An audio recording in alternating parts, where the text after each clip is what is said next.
Her gün biraz daha tedirgin halim, hayat ellerimden kayıp gidiyor. Gelene sıralı gelmiyor ölüm, rastgele birini alıp gidiyor. Gelene sıralı gelmiyor ölüm, rastgele birini alıp gidiyor.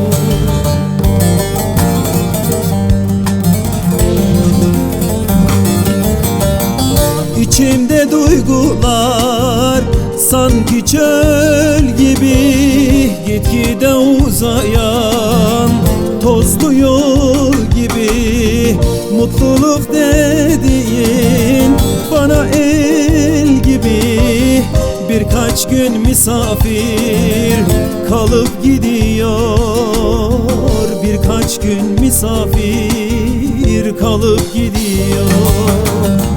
İçimde duygular sanki çöl gibi, gitgide uzayan tozlu yol gibi. Mutluluk dediğin bana el gibi, birkaç gün misafir kalıp gidiyor. Birkaç gün misafir kalıp gidiyor.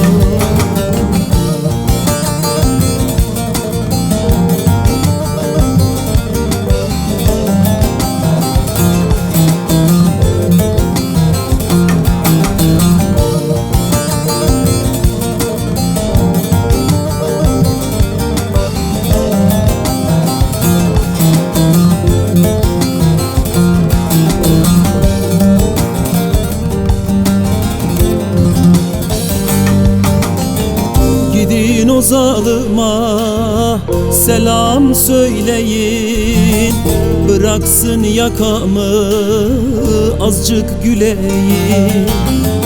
Benimle ne zoru varmış feleğin, ne zaman çağırsam kaçıp gidiyor.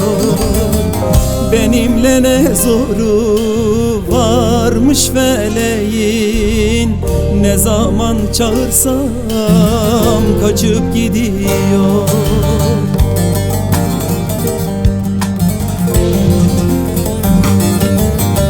Seyranoğlu der ki yazıldı ferman, kanayan yaramın içinde derman.